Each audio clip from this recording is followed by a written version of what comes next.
martes cuando le toca a un hermano o hermana, le voy a poner por aquí porque quizás molestará menos, cuando le toca a un hermano o hermana compartir, siempre digo, ¿estás nervioso o nerviosa? Yo estoy nervioso. Amén. Amén, gloria a Dios. Aleluya. Bien, vale, hoy es un tema cristocéntrico. Hoy se va a hablar de Jesús. En una segunda parte, porque en una primera parte, aquí está, voy a hacer un pequeño resumen y luego después entraremos en la parte gruesa, digamos, del mensaje y al final haremos una conclusión. Bien, saben que en el transcurso de la historia han pasado muchos acontecimientos, ¿no? Si nosotros echamos la mirada atrás, muy atrás, cuando no estamos todavía, cuando no habíamos nacido. Pero bueno, han habido grandes cosas, ¿no? Positivas y negativas. Y las negativas han sido como guerras triviales, guerra entre pueblos, entre reinos, 2 guerras mundiales, una guerra fría entre grandes potencias,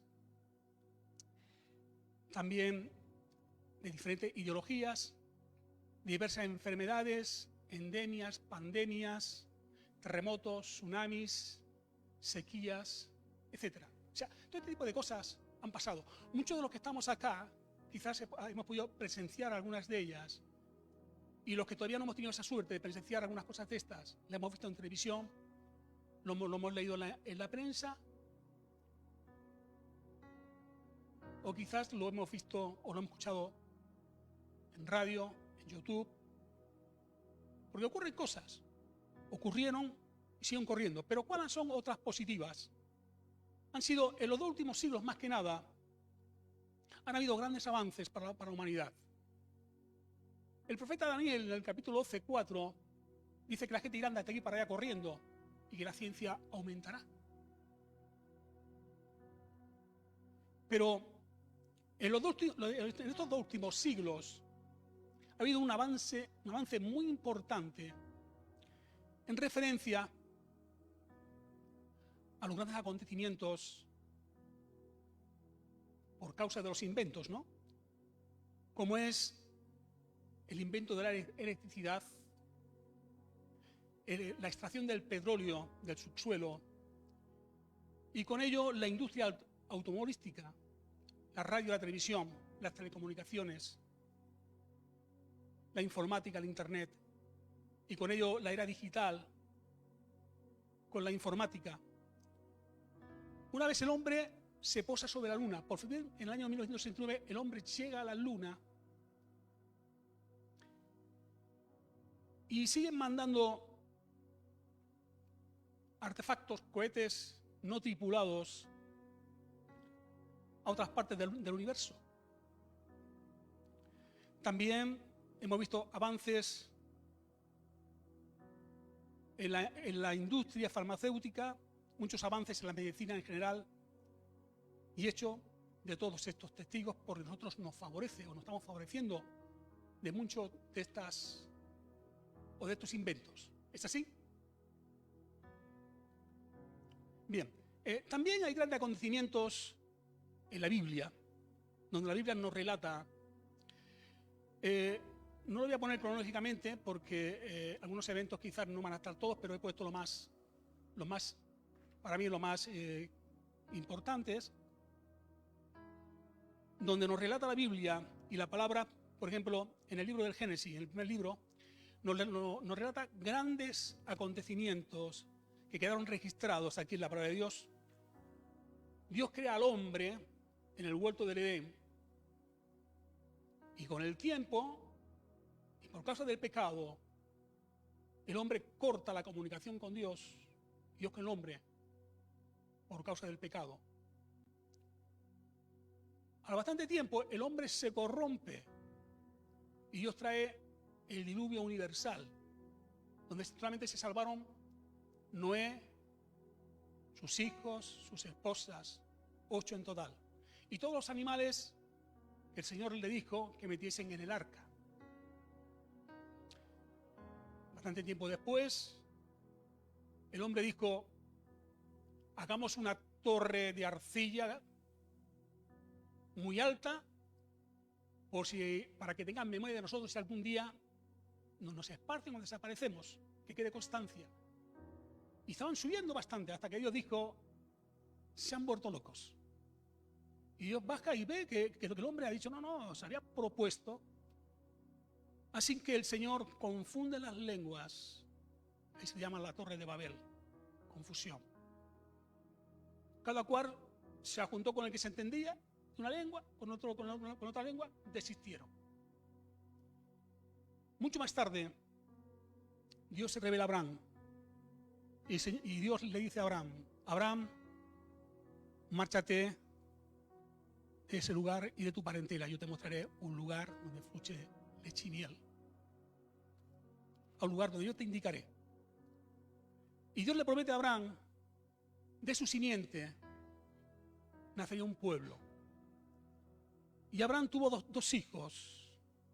Uno fue Ismael y otro fue Isaac. Ismael fue hijo de la esclava. Isaac, el hijo de la libre, el de la promesa. Isaac tiene también 2 hijos, que es Esaú y Jacob. Esaú era un gran cazador, dice que era velludo, así como tipo pelirrojo, mucho pelo, robusto, era el encanto del padre. Y Jacob era más bien delgadito, chiquitito, ahí bajo la falda de la mamá. Era más bien casero. Pero Jacob después tuvo 12 hijos. Y los 12 hijos son actualmente las 12 tribus de Israel. Y nos cuenta la historia, nos sigue relatando que uno de los hijos, el más pequeño, que fue José el soñador, con 17 años, sus hermanos lo venden como esclavo por envidia. Le dicen a su padre que le había matado una fiera y lo vendieron, se lo llevaron a Egipto y estuvo 13 años de servidumbre postrado ante los egipcios. Y a los 30 años, José es presentado ante el faraón y lo declara primer ministro. Dice la palabra que su padre Jacob y todos sus hermanos y sus mujeres y los hijos vivieron en Egipto bajo la protección de José durante 80 años, porque murió con 110 años. Pero durante 80 años no le faltaron de nada, ni a sus hermanos, ni a los familiares de sus hermanos. Todo estuvo bajo la protección de José. Pero dice en el libro de Éxodo, en el segundo libro, en el capítulo 1, cuando murió José y toda aquella generación de sus hermanos y todos aquellos que nacieron después, dice creo que en el versículo 8 del capítulo 1, dice que se levantó un rey que no conoció a José, no tenía memoria ni de su descendencia. Dice la palabra que Dios fructificó y multiplicó el pueblo de Dios. Estaban por toda la tierra. Y este rey dijo: seamos sabios. Ellos son abundantes. Si tenemos lucha contra los enemigos y ellos se unen, estaremos mal. Así que lo que hicieron, lo subyugaron, lo esclavizaron durante 430 años. Y todos conocemos la historia donde Dios llama a Moisés y lo prepara 40 años en el desierto.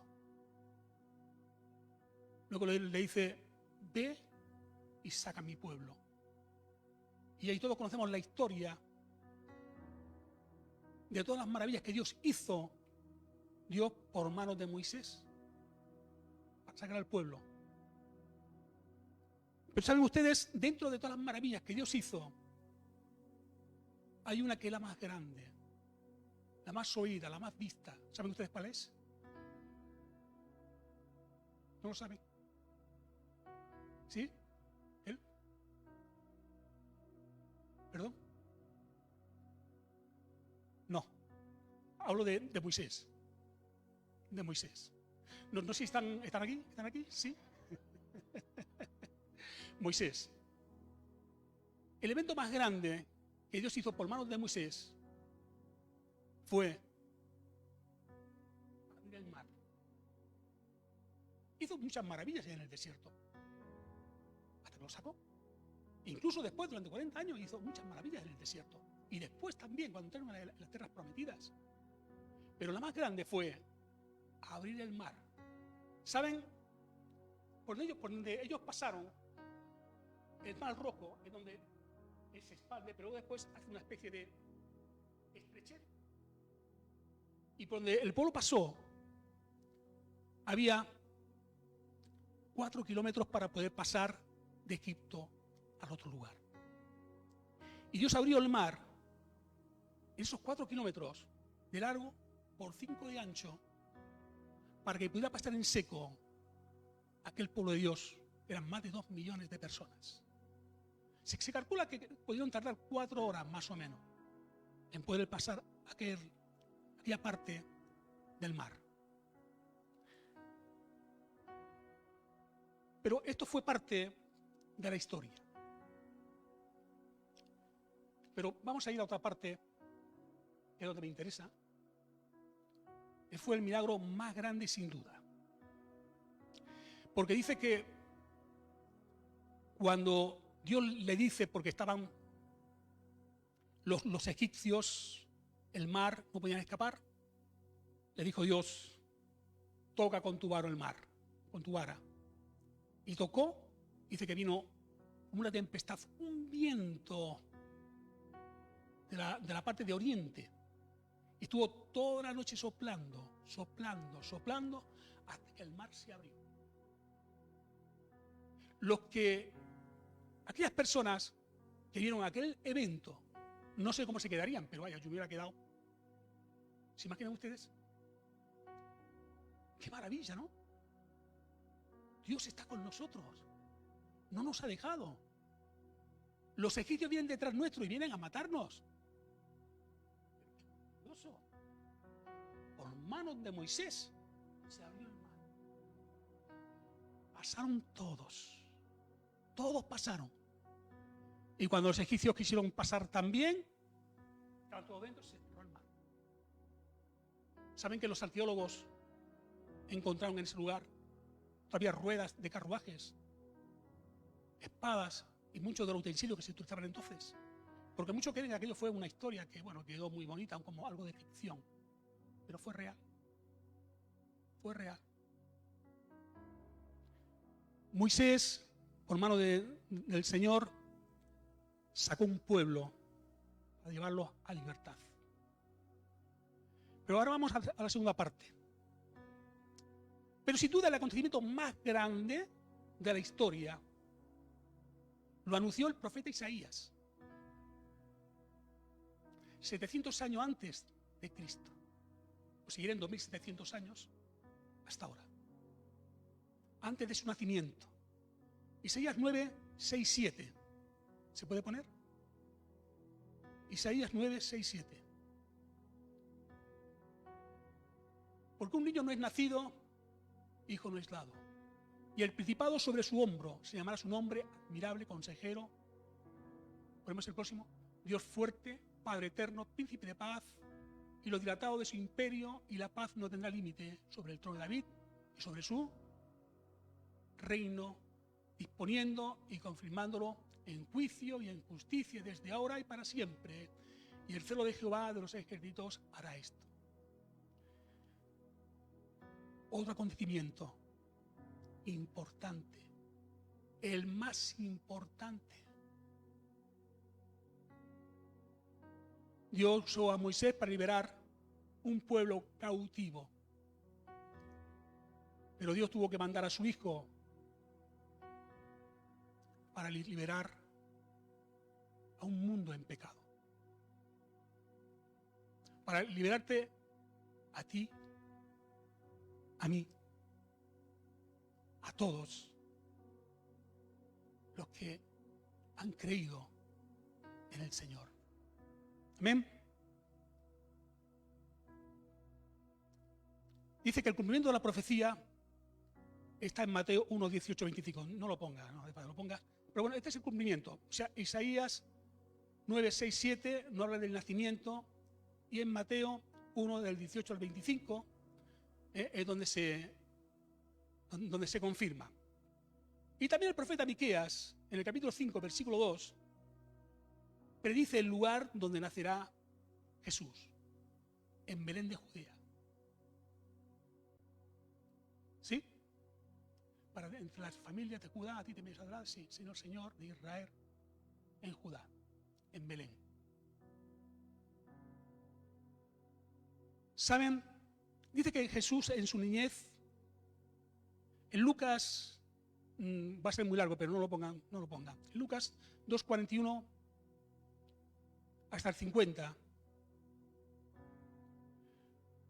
los años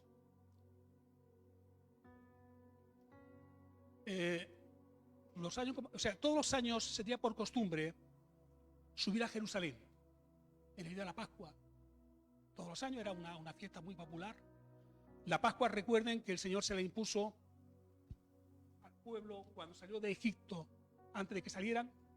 ¿Se acuerdan que tuvieron que pintar todos los dinteles?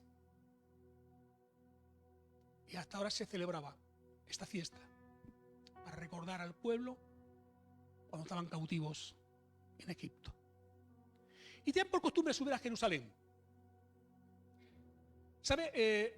Ellos vivían, Jesús, con sus papás, sus hermanos, vivían en Judea. Hasta llegar a Jerusalén, porque Judea está en la parte del sur, para que me entienda, más abajo, y Jerusalén está hacia arriba, en una montaña. Y más o menos había como 10 kilómetros de distancia que tenían que subir a pie. No son muchos kilómetros, pero había que subirlos. Y eso era por norma. Tenían que subir los israelitas a festejar esa fiesta. Pero en esa fiesta nos cuenta y nos relata en Lucas 41 al 50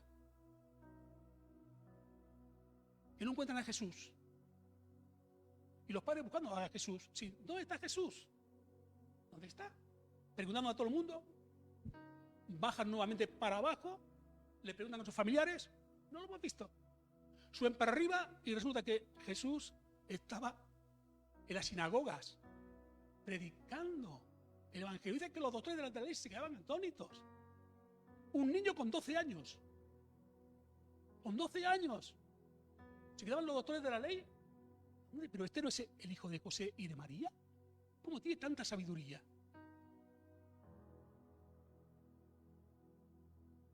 Así que en Lucas 2:46, ¿sí puedes poner este? 2:46 en Lucas. Dice, Jesús en el templo, 3 días después le hallaron en el templo sentado en medio de los doctores de la ley, oyéndole y preguntándoles. Con 12 años. A ver si lo ven, aquí está. Pero un momento, si no se me escapa. Con 12 años. Así que escuchaban y se maravillaban de su inteligencia. Y Jesús desde los 12 años, en la Escritura no revela nada más. Hay como un secretismo, es como que en esa edad nadie escribió nada más de Jesús. Sí, hay dos versículos que relatan algo, pero nada más. Lo vamos a leer. Pero no se habla nada de lo que el tiempo donde él lo pasó en sí, todos esos años. Aunque sí dice Dice aquí en Lucas, ¿lo puedes poner? Lucas capítulo 1, versículo 80. Vale. Y el niño crecía y se fortalecía en espíritu y estuvo en lugares desiertos hasta el día de su manifestación en Israel. O sea, quiere decir que se ha especulado mucho con que Jesús, como la edad adulta en aquel tiempo era los 30 años, tiene que estar obligado con sus papás. Yo he escuchado decir, no, Jesús estuvo con su papá, como era carpintero. Sí, seguramente que tuvo que aprender el oficio, no lo sé, no lo dice. Pero sí dice, como hemos leído, que él crecía, sabiduría, estuvo en lugares desiertos. En Lucas también 2:52, si se puede poner. Y Jesús crecía en sabiduría y en estatura y en gracia para con Dios y los hombres. No hay más. Así que, antes de comenzar, Jesús principia su ministerio a los 30 años. Primero fue el bautismo. Estaba Juan el Bautista. Llegó Jesús porque estaba escrito que tiene que ser bautizado. La tentación de Jesús fue después de bautizarse, que está en Marcos 1, del 10 al 12, pero no lo pongan porque ya lo conocen. Perdón, aquí era donde Jesús principia su ministerio. Sí, bueno, pero hemos dicho ministerio de primero, vale. Y luego después en Lucas 1, el bautismo, tentación de Jesús en 1:10, 12. Ahí donde Jesús principia su ministerio. Y en Marcos 14:15. Bien, el ministerio de Jesús se divide en 3 partes, que es inauguración, popularidad y oposición.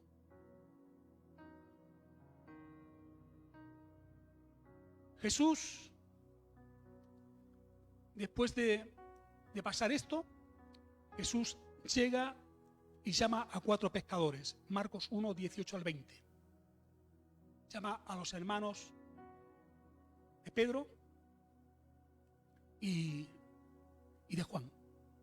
4 primeros que Dios llama. Y luego después entra en Capernaum. Capernaum es una parte de arriba. Es una zona marítima donde está el mar de Galilea, que no, en sí no es un mar, sino es un lago. Lo que pasa es que era muy grande. Algunos lo llaman mar, pero es un lago, porque justamente esas aguas son bañadas por el río Jordán. Dice que entra en Capernaum, en una de las principales sinagogas. Dice que en los días de reposo predicaba. Y los doctores de la ley también se quedan atónitos. Pero dice que había uno con un espíritu inmundo. Y Dios lo libertó. Pero quiero que escuchen esto ahora. Después lo que ocurre. Entraron en Capernaum. Luego después en Marcos 1:28. Y muy pronto se difundió su fama por toda la provincia y alrededor de Galilea. Marcos 1:29, Jesús sana a la suegra de Pedro. ¿Recuerdan? Se encontraba Marita con fiebre, lo llevan donde ella y la sana y dice que esa mujer le servía. Y después de esto, muchos sanados al ponerse el sol. En Marcos 1, 32 al 34, el Señor ya empezó a tener tanta popularidad porque vieron lo que había hecho en Capernaum y la voz enseguida se transmite. Dice que vino un montón de gente, se apelotonaron en la puerta. Y dice que muchos fueron sanados aquella noche. Muchos, y muchos de espíritus inmundos se agolpaban.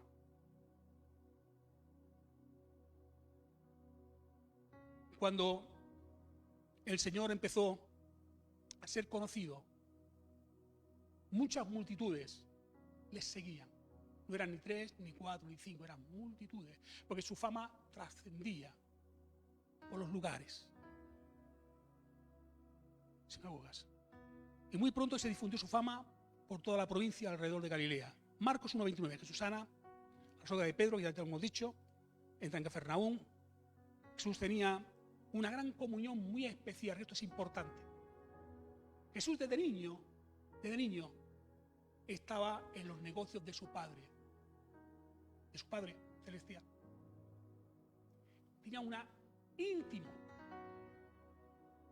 Miren, en Israel tenían por costumbre orar 3 veces cada día. Oraban de mañana, tarde y noche. Era costumbre. Pero Jesús oraba de mañana, de madrugada, de noche, a todas horas. Cuando encontraba un momento, se ponía a orar, porque necesitaba ser revestido de Dios, porque recuerden que aunque Jesús era todo hombre, era todo Dios, pero muchas veces actuaba como hombre y necesitaba buscar al Padre, y tenía una comunión muy especial para con Dios. 3 veces al día, muchas veces oraba con sus discípulos, muchas veces apartado de sus discípulos, de madrugada, tarde, noche, en cualquier momento buscaba al Padre. Jesús era una vida dedicada al ayuno y la oración, y para difundir la predicación del Evangelio. Vamos bien, ¿no? Ya estamos acabando ya. Para que vean que soy rápido. Bien, Jesús fue santo sin mancha y su tiempo en la tierra lo crucificaron por envidia. Los fariseos, saduceos, los escribas no toleraban que multitudes siguieran a Jesús, según ellos, una doctrina diferente. Porque Dios no vino. Él no cambió nada. Justamente predicaba lo que decía la ley. Lo que pasa es que ellos, aunque conocían la ley, eran ciegos. No querían ver la realidad.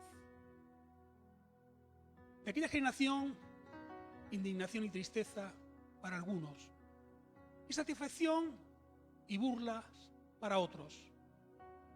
Cuando Jesús fue apresado, muchos de esta generación, de aquella generación, se quedaron contentos, alegres. Por fin, ya es nuestro. Ahora ya sí que lo vamos a crucificar, lo van a matar, se acabó. Pero indignación para los que amaban al Señor, tristeza. Así que también sus discípulos lo abandonaron, dice su palabra, lo dejaron solo.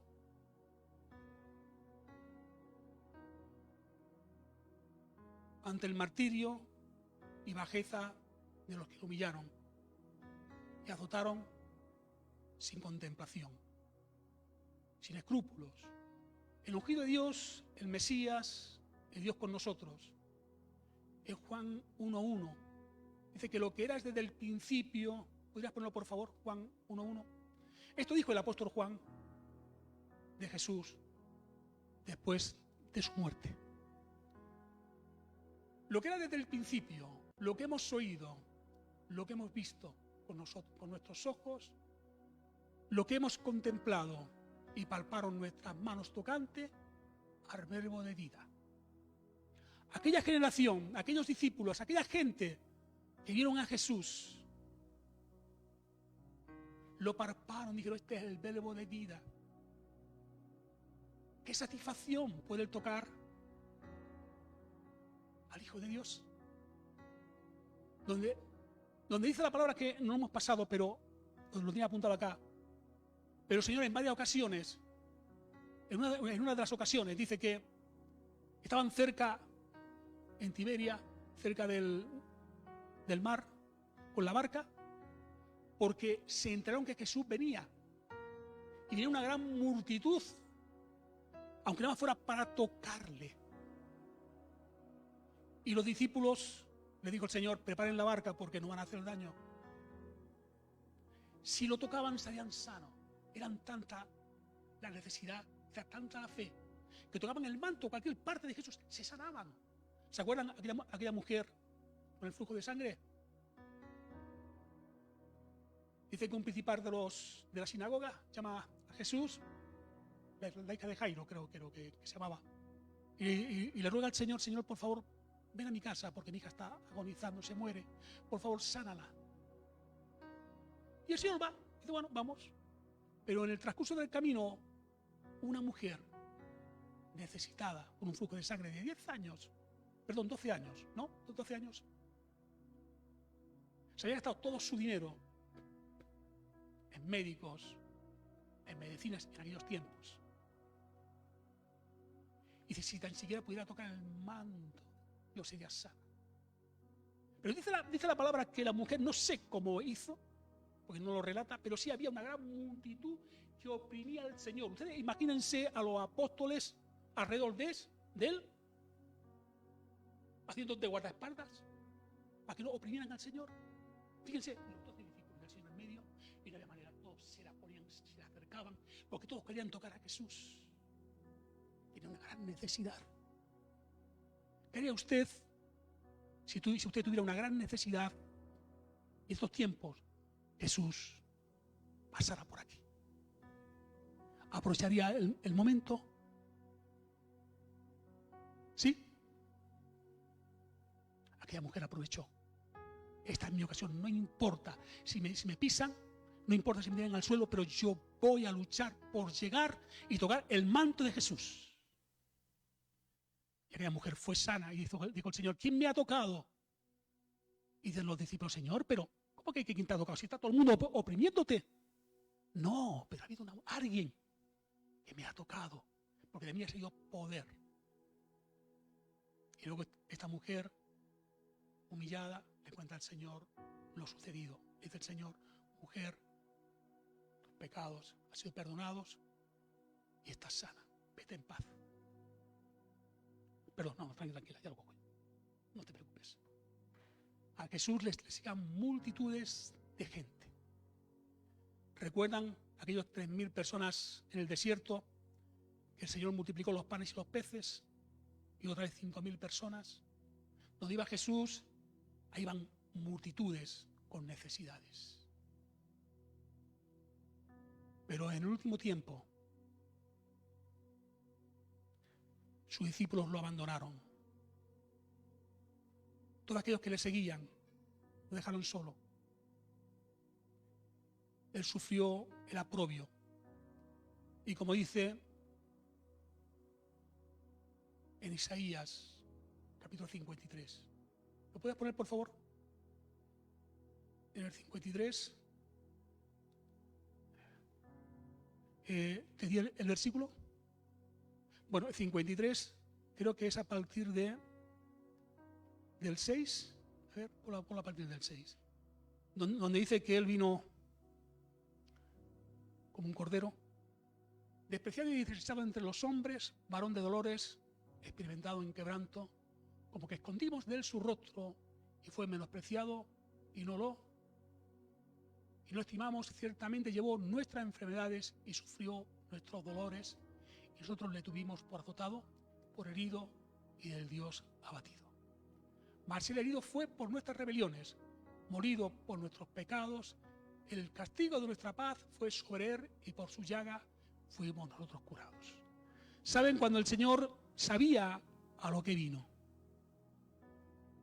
Él vino a traer el Evangelio, las buenas nuevas, pero vino también a morir en una cruz.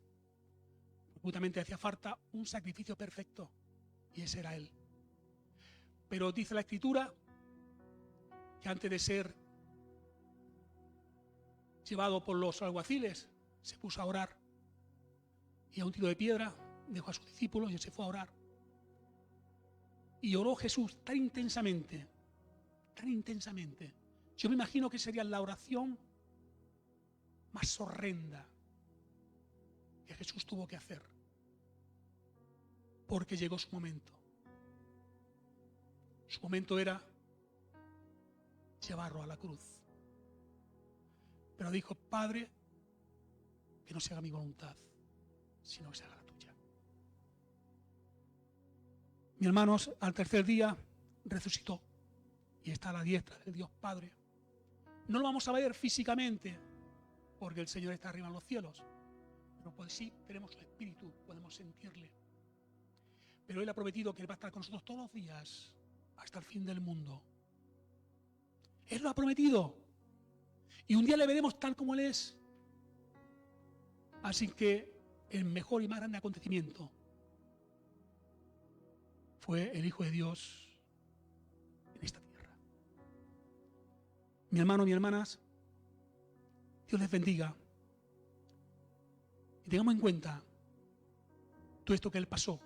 Lo pasó porque nos ama. Y nos ama de tal manera, como dice Juan 3:16, entregó a su Hijo unigénito, para todo aquel que le cree no se pierda, mas tenga vida eterna. Porque Dios no envió a su Hijo para condenar el mundo, sino que por Él sea salvo. Amén. Dios les bendiga.